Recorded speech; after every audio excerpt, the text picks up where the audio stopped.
मार्च 1994 की बात है। उस समय ईरान में सर्दियों का मौसम था। तेहरान एयरपोर्ट के आसपास के जो पहाड़ी इलाके हैं उनको एल्ब्रूज माउंटेन्स कहते हैं। उन एल्ब्रूज की जो पहाड़ियाँ थी वहाँ पर उसी घाटी के बीच में एक एयरपोर्ट बना हुआ है, तेहरान एयरपोर्ट। मार्च 1994 में वहाँ पर उस समय खड़ा था एयरपोर्ट पे एक बड़ा महत्वपूर्ण व्यक्ति। वो व्यक्ति का नाम था doctor Ali Akbar Velayati. Doctor Ali Akbar Velayati Iran का फॉरेन मिनिस्टर, विदेश मिनिस्टर था।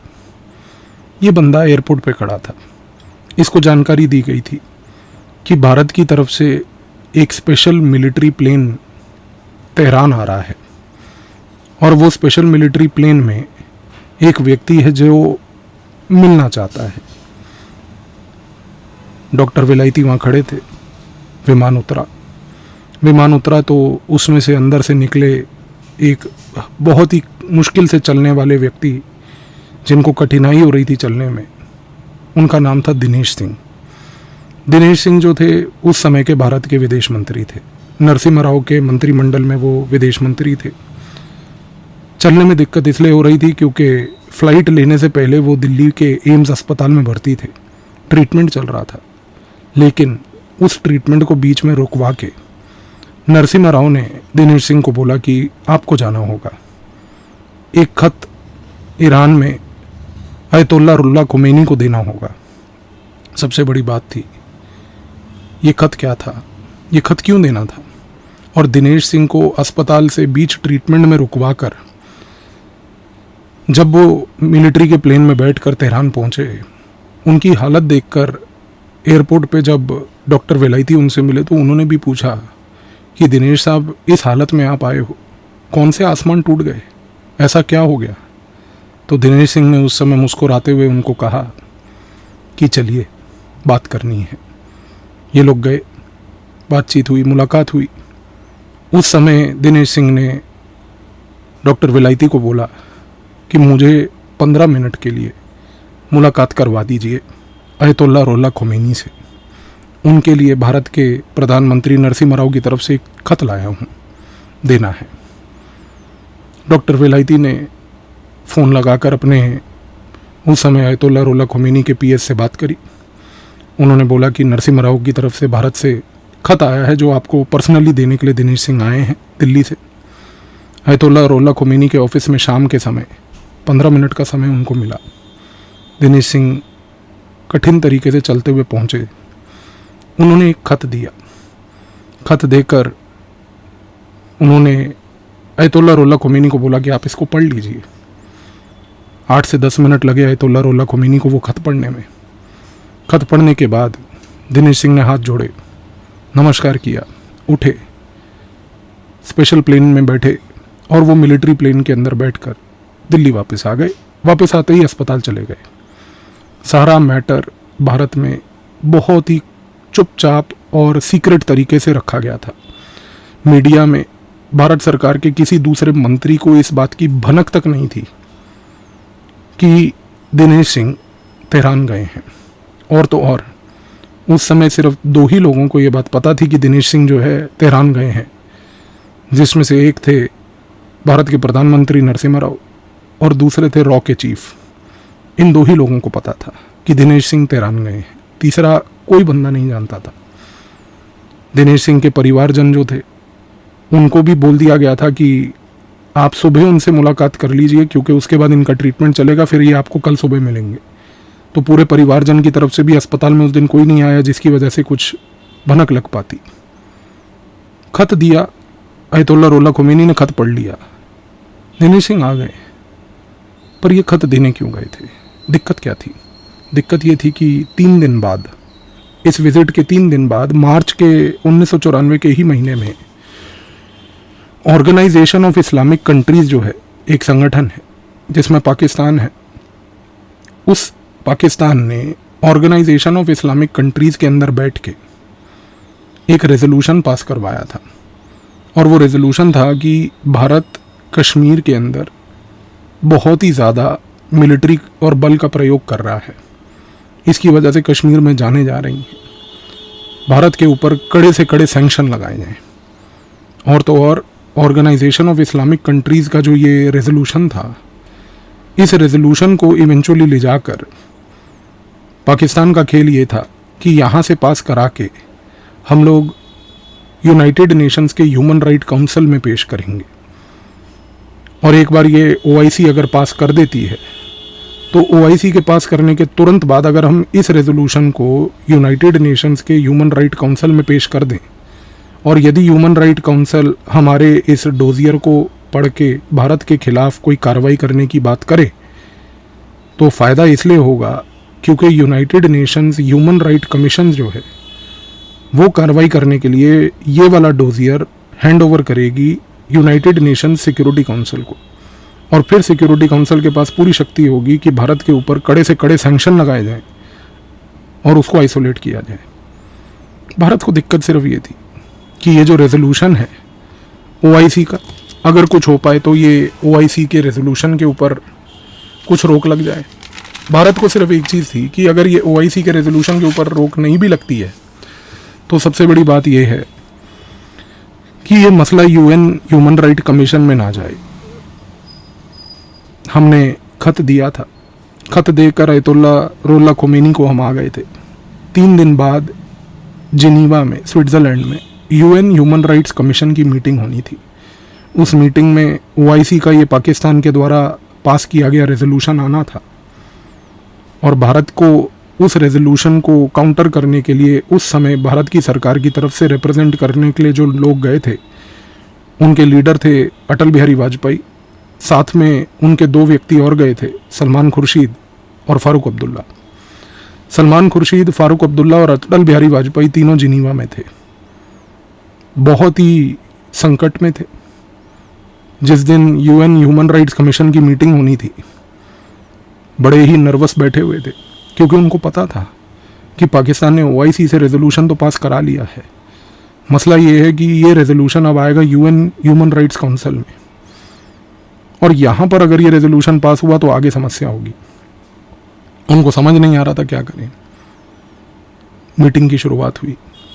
जैसे ही मीटिंग की शुरुआत हुई OIC की तरफ से जब रेजोल्यूशन पेश करा जा रहा था उसी दौरान ईरान का जो रिप्रेजेंटेटिव है वो खड़ा हुआ और उस ईरान के रिप्रेजेंटेटिव ने एक बात बोली। उसने ये बोला कि हम इस OIC के रेजोल्यूशन से सहमत नहीं हैं। इस रेजोल्यूशन पे कंप्लीट सहमति सारे OIC मेंबर्स की नहीं हुई है। OIC एक ऐसा संगठन है जो काम करता है कंसेंसस से और यदि कोई एक मेंबर खड़ा होकर अगर ये बात बोल दे कि हमारा कंसेंसस नहीं है तो वो रेजोल्यूशन आगे नहीं जा सकता।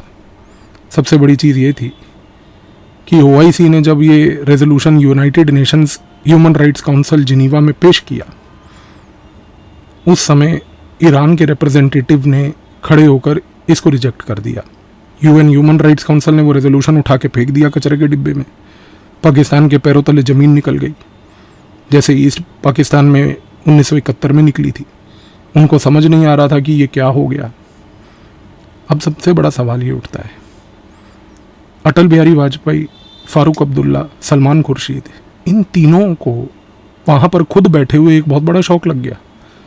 इन तीनों को नहीं समझ आया कि ईरान ने ये क्या कर दिया, क्योंकि 3 दिन पहले उस रेजोल्यूशन से जो खत दिनेश सिंह खुद पर्सनली जाकर दे के आए थे, डॉक्टर अकबर अली वेलायती से लेकर अयतुल्ला रुहुल्लाह खोमेनी को, वो चीज़ के बारे में अटल बिहारी वाजपेयी, सलमान खुर्शीद और फारूक अब्दुल्ला को नहीं पता था।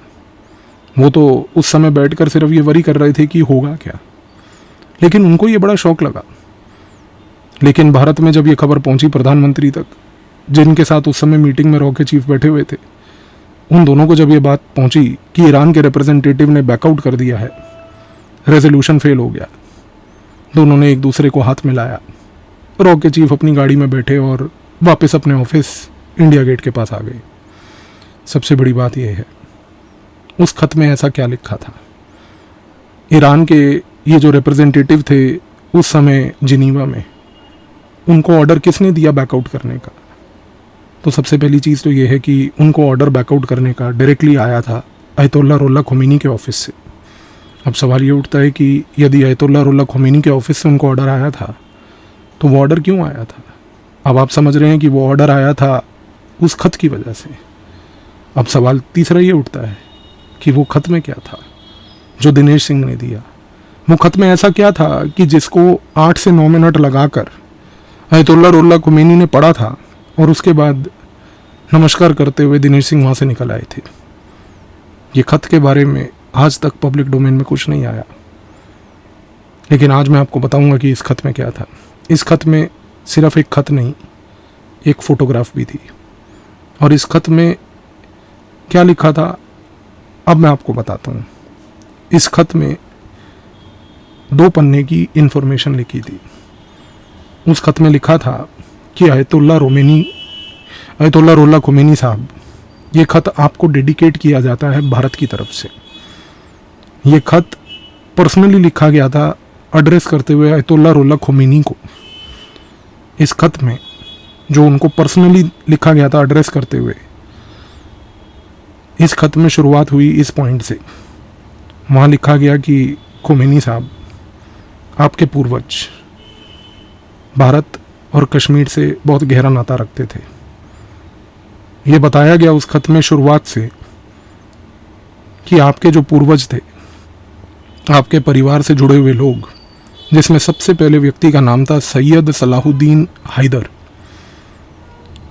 इनको सैयद शहाबुद्दीन हैदर के नाम से भी जाना जाता था, सलाहुद्दीन हैदर के नाम से भी जाना जाता था, लेकिन जो इनका कॉमन नाम था वो था हैदर साहब। तो सैयद सलाहुद्दीन या शहाबुद्दीन हैदर उर्फ हैदर साहब 6 ये जो हैं ये 766 में 766 एडी में अरेबिया से भारत आए थे। और भारत में जब ये आए थे तो ये कश्मीर गए थे।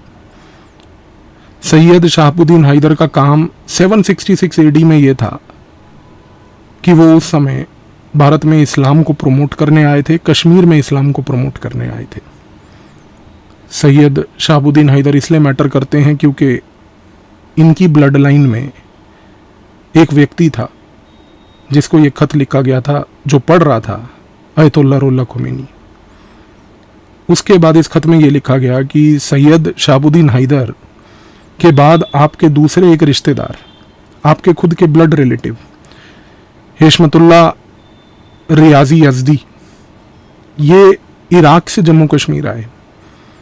हेशमतुल्ला रियाजी यज़दी जब आए, उन्होंने आकर जम्मू के इलाके में अपना प्रेजेंस रखा। और सबसे बड़ी बात, जम्मू के इलाके में हाजी पीर मिठा की जो दरगाह है वो इनके ही नाम पे बनी है। इस खत में आगे ये बताया गया कि हेशमतुल्ला रियाजी यज़दी के बाद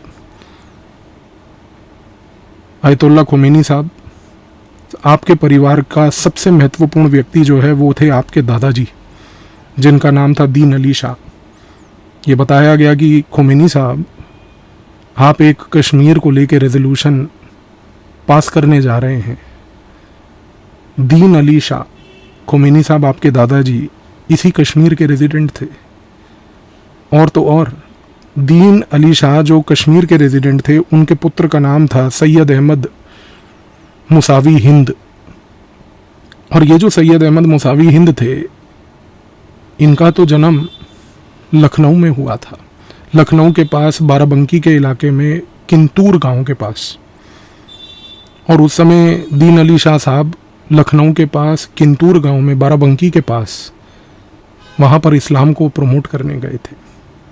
हमने बताया उस खत में कि रुल्ला खोमेनी साहब, आप भारतीय हैं, आपका खून भारतीय है।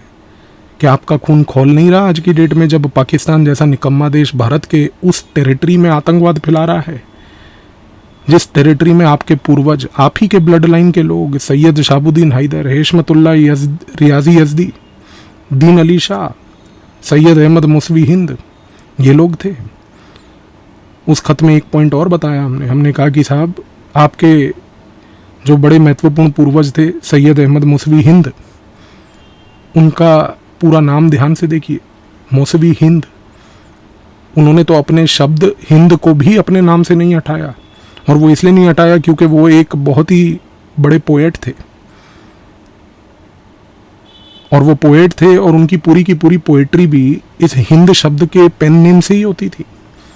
हमने कहा आपका तो नाता सिर्फ लखनऊ और कश्मीर से नहीं, पूरे हिंदुस्तान हिंद से है।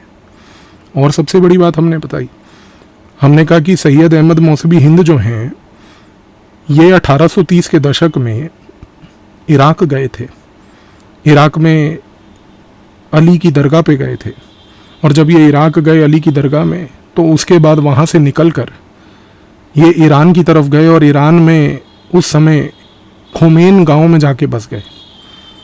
और जब ये खोमेन गांव में बसे तो वहाँ पर सैयद अहमद मौसवी हिंद को जन्म हुआ उनके पुत्र का, जिसका नाम था मुस्तफ़ा मसूरी। मुस्तफ़ा मसूरी जो हैं बड़े महत्वपूर्ण व्यक्ति थे, क्योंकि उनकी पत्नी का नाम था आगा खन्नुम। आगा खन्नुम जो थी और मुस्तफ़ा मौसवी जो थे, इन दोनों के पुत्र का नाम था, जिसका जन्म हुआ 1900 में, आयतुल्लाह रुहुल्लाह खोमेनी। हमने कहा कि रुहुल्लाह खोमेनी साहब, आपके पूर्वज लखनऊ की धरती, कश्मीर की धरती से निकलकर खोमेन गांव में सेटल हुए। आपके पिताजी जिनका नाम था मुस्तफ़ा मौसवी, उनका 1903 में देहांत हो गया। आप उस समय मात्र 2.5 साल के थे। आपकी पूरी अपब्रिंगिंग आगा खन्नुम ने करी, आपकी माताजी जो थी। और तो और सबसे बड़ी बात, आपके अंदर जो खून बह रहा था, वो खून बह रहा था सैयद अहमद मौसवी हिंद का। और ये वही व्यक्ति थे जो बेसिकली लखनऊ के पास किंतूर गांव, बाराबंकी के वहाँ पैदा हुए थे। हमने कहा आपका तो नाता इतना गहरा है इस भारतवर्ष के साथ कि आप एक पाकिस्तान जैसा देश, जो आपके पूर्वजों की धरती को तोड़ना चाहता है, आप उसके खिलाफ एक रेजोल्यूशन पास करने जा रहे हैं। हमने ये खत यहाँ नहीं ख़त्म किया। इस खत के दूसरे पन्ने पे हमने आयतुल्लाह रुहुल्लाह खोमेनी साहब को एक और चीज़ याद दिलाई। हमने कहा साहब, आप 1981 कैसे भूल सकते हो? 1981, 1981, उस समय रुहुल्लाह खोमेनी साहब खुद भारत आए।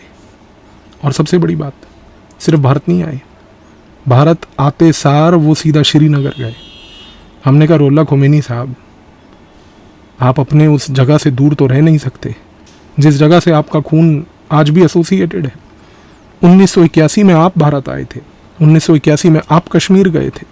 जब आप कश्मीर गए थे तो उस समय आपकी मुलाकात वहाँ पर हुई थी मिरवाइज़ मौलवी फ़ारूक से, और इस मिरवाइज़ मौलवी फ़ारूक के साथ मिलकर खोमेनी साहब शुक्रवार के दिन आपने खुतबा पढ़ा था।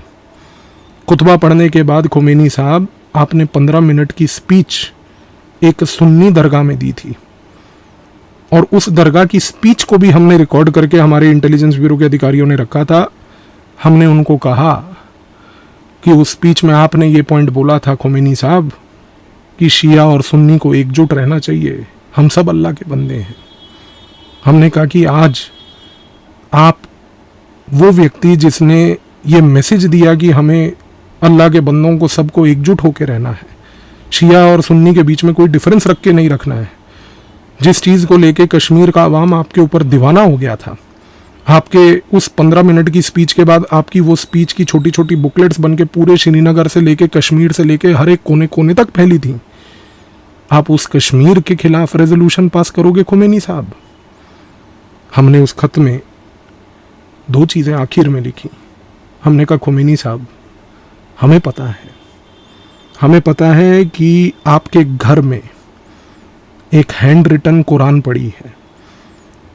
हमें पता है कि ये जो हैंड रिटन कुरान आपके घर में पड़ी है, ये आपके दादाजी दीन अली शाह की तरफ से पड़ी है। और हमने ये भी बताया उनको कि खोमेनी साहब, उस कुरान को खोल के देखिए। वो कुरान शरीफ जो दीन अली शाह साहब ने आपको दी थी, जो आपके पूर्वज थे, उस किताब को खोल के देखिए साहब। वो किताब का लेखक कौन है? कुरान शरीफ को जिसको हाथ से लिखा गया, वो पवित्र ग्रंथ जिसको हाथ से लिखा गया, उसके ऑथर जो थे, उनका सिग्नेचर है पहले पेज पे। हमने खोमेनी साहब को याद कराया कि साहब उनका सिग्नेचर है पहले पेज पे, और उनका नाम था अहमद मौसवी कश्मीरी, हमने कहा ये तो आपके ब्लड रिलेटिव थे, अहमद मौसवी कश्मीरी, जिन्होंने दीन अली शाह को हैंड रिटन कुरान दी थी। आप अपने घर में वो पवित्र कुरान जो हैंड रिटन कश्मीर की धरती पे लिखी गई, जिसको आप अपने घर पे अभी तक पवित्र ग्रंथ मान के रखते हो, उस धरती के खिलाफ 1-2% के पाकिस्तान के फेवर में आप रेजोल्यूशन पास करोगे। और आखिर में हमने जब वो खत खत्म हुआ तो नीचे एक फोटोग्राफ लगाई थी, और वो फोटोग्राफ थी बाबा सईद हैदर की दरगाह की, जो आज की डेट में जिसको हम जानते हैं खानकाए नमची बाल के नाम से। आज भी कश्मीर में खानकाए नमची बाल जो है वो बेसिकली उधर एक दरगाह है जहाँ पर बाबा सईद हैदर का श्राइन है। और सबसे बड़ी बात, सईद शहाबुद्दीन हैदर जो 766 एडी में भारत आए थे, उनको उस जगह पे दफन किया हुआ है। हमने उनको वो फोटोग्राफ दिखाई कि खोमेनी साहब, वोट करने से पहले ये फोटोग्राफ देख लेना, ये वही हैं सैयद शहाबुद्दीन हैदर साहब जो आपके खून के थे, आपके खून के रिश्तेदार थे। और याद रखना कि ये आपके खून के रिश्तेदार वही हैं, उसी जगह को बिलोंग करते हैं जिस जगह के खिलाफ आप 3 दिन के बाद OIC के उस रेजोल्यूशन को ह्यूमन राइट्स काउंसिल में आप उसको अप्रूव करने जा रहे हो। ये पावर थी दोस्तों उस लेटर की। एक ऐसा लेटर जिसको पढ़ने में मात्र 8 से 10 मिनट अयतुल्ला रुल्ला खोमेनी साहब को लगे। और सबसे बड़ी बात, इस लेटर के अंदर जिसको रॉ ने ड्राफ्ट करके भेजा था प्राइम मिनिस्टर के बिहाफ पे, इस लेटर ने अयतुल्ला रुल्ला खोमेनी साहब को परमानेंटली चेंज कर दिया। उनको समझ आ गया कि पाकिस्तान जो हरकतें कर रहा है कश्मीर में, हम जानते हैं वो क्या कर रहा है। लेकिन अब आप एक सवाल पूछेंगे मुझसे, आप कहेंगे कि कश्मीर के बारे में फिर आज की डेट में ईरान कई बार टिप्पणी ये क्यों करता रहता है कि भाई मसले को पीसफुली रिजॉल्व करो। ऐतिहासिक तौर से पिछले 20 साल के अगर इतिहास को आप देखें तो पिछले 10-20 सालों में उसने कई स्टेटमेंट्स दिए हैं। मैं आपको 2 चीज़ें बताना चाहता हूँ। पहली बात तो एक चीज़ आज समझ लीजिए और परमानेंटली दिमाग में डाल लीजिए, ईरान यदि कोई भी स्टेटमेंट आज की डेट में कश्मीर के खिलाफ कभी देगा, लेकिन याद रखिएगा कि वो स्टेटमेंट एक रीज़न और एक लार्जर कॉन्टेक्स्ट के थ्रू दे रहा है। वो कॉन्टेक्स्ट है कि ईरान जानता है कि भारत को और भारत के साथ उसका क्या रिश्ता है। ईरान आज की डेट में नाखुश है अमेरिका से, और जब ईरान देखता है कि भारत के रिश्ते अमेरिका से ज़्यादा ही इम्प्रूव हो रहे हैं, बहुत ही ज़्यादा प्रॉक्सिमिटी बढ़ रही है, ये चीज़ ईरान को नहीं पसंद है आज की डेट में। क्योंकि अमेरिका ईरान को तोड़ने में लगा है, ईरान को बर्बाद करने में लगा है। इस कॉन्टेक्स्ट में एक बड़ी महत्वपूर्ण चीज़ है कि ईरान जब भी भारत को अमेरिका से क्लोज आते हुए देखेगा, वो हमेशा से भारत को ये चीज़ याद कराएगा कि कश्मीर के मसले को पीसफुली हल कीजिए। वो इंटेंशनली नहीं करता है, वो जानबूझ के ये कश्मीर शब्द का प्रयोग करता है क्योंकि उसको मालूम है भारत इससे चिढ़ेगा। जैसे ईरान चिढ़ रहा है अमेरिका के और भारत के प्रॉक्सिमिटी को देख के। और इसी पॉइंट से अब आपको एक चीज़ और समझ आएगी कि जो भारत का छाबार पोर्ट है, अमेरिका ने आज की डेट में सैंक्शन लगा रखे हैं। वो कहता है कि भाई यदि कोई निजी कंपनी मान लीजिए ईरान के साथ एंगेजमेंट करती है तो उसको हम ब्लैकलिस्ट कर देंगे, उसके अकाउंट्स फ्रीज कर देंगे। इस कारण से क्या हो रहा है कि भारत की तरफ से जो निजी कंपनियां छाबार पोर्ट को बनाना चाहती थीं वो नहीं बना पा रही हैं।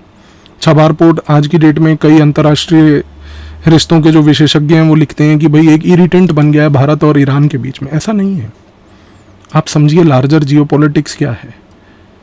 हम छाबार पोर्ट क्यों बनाना चाहते थे? क्योंकि छाबार पोर्ट में रह के वहाँ से ग्वादर पोर्ट जो कि चाइना पाकिस्तान इकोनॉमिक कॉरिडोर का स्टार्टिंग पॉइंट है उस पर नज़र रखी जाए। हमने ईरान को ये बात स्पष्ट तरीके से बोली थी। आज भारत की रिसर्च एंड एनालिसिस विंग की तरफ से एक बहुत ही ज़बरदस्त नेटवर्क, बहुत ही गहरा नेटवर्क ईरान और अफगानिस्तान के अंदर ऑलरेडी है। और आज की डेट में तो क्योंकि हमारे तालिबान भाई हमारे साथ हैं, ईरान ने छाबार पोर्ट पे चाहे निजी कंपनियों की तरफ से कोई कंस्ट्रक्शन एक्टिविटी नहीं होने दी अमेरिका की इस इशू की वजह से, लेकिन इसके बावजूद ये मत भूलिएगा कि आज की डेट में ईरान एक चीज़ जानता है कि भारत सुरक्षा कारणों से छाबार पोर्ट बनाना चाहता है। अब जाहिर सी बात है कि ये चीज़ को हम पब्लिकली नहीं बोलते, हम कहते हैं कि नहीं व्यापार होगा, सेंट्रल एशिया के देशों से व्यापार होगा, अफगानिस्तान से व्यापार होगा, वो सब एक कवर अप है। रियलिटी ये है कि हमें वहाँ पर इंटेलिजेंस आर्किटेक्चर रखना था जो ईरान आज की डेट में रखने देता है। और दूसरी सबसे बड़ी बात, ईरान दिल से कभी भी भारत का बुरा नहीं चाहेगा। आज इस वीडियो में जो मैंने आपको ईरान के सुप्रीम लीडर, उनकी फैमिली के जो रिश्ते भारत और कश्मीर और लखनऊ और बाराबंकी से जो बताए, हमसे ज़्यादा गहरा ये चीज़ ईरान जानता है। ईरान यदि कोई स्टेटमेंट अगर भारत के खिलाफ दे रहा है तो उसको लार्जर अमेरिका के कॉन्टेक्स्ट में देखने की नज़रिया की ज़रूरत है। ईरान कभी भी कश्मीर को लेके कुछ नहीं करेगा। ईरान जानता है कि उसके लिए भारत एक ऐसा देश है जो कोई और देश नहीं है। वो जानता है कि भारत उसके लिए वो है जो उसके खून, उसके ब्लड लाइन, उसके डीएनए में बहता है। ईरान जो मर्जी स्टेटमेंट दे ले, लेकिन ईरान कभी भी कश्मीर के अंदर जाकर कोई हरकत नहीं करेगा। बाकी ये ज़रूर है कि टीआरपी गेन करने के लिए जिस तरह न्यूज़ चैनल और हमारी बहुत ही इंटेलेक्चुअल मीडिया जो नोएडा में बैठती है वो जिस तरीके की सेंसेशनलिज्म करती है, उसी तरीके से जो हमारे न्यूज़पेपर में इंटरनेशनल रिलेशन, अंतर्राष्ट्रीय मुद्दों के ऊपर लिखने वाले जो सो कॉल्ड सेल्फ प्रोक्लेम्ड विशेषज्ञ होते हैं, वो सेंसेशनलिज्म के लिए ये सब फालतू बातें लिखते हैं। आप कभी भी पिछले 25 साल के अखबार के आर्टिकल्स ईरान और भारत के उठा के देख लीजिए, उसमें कहीं पर भी ये शब्द मेंशन नहीं होगा कि अयतुल्ला रुहुल्लाह खोमेनी का रिश्ता भारत से खून का है। वो सेंसेशनलिज्म करने के लिए जिस भी संस्था से जुड़े हैं, उसका एजेंडा चलाने के लिए, उस एजेंडा की आइडियोलॉजी को प्रमोट करने के लिए वो आर्टिकल लिखते हैं।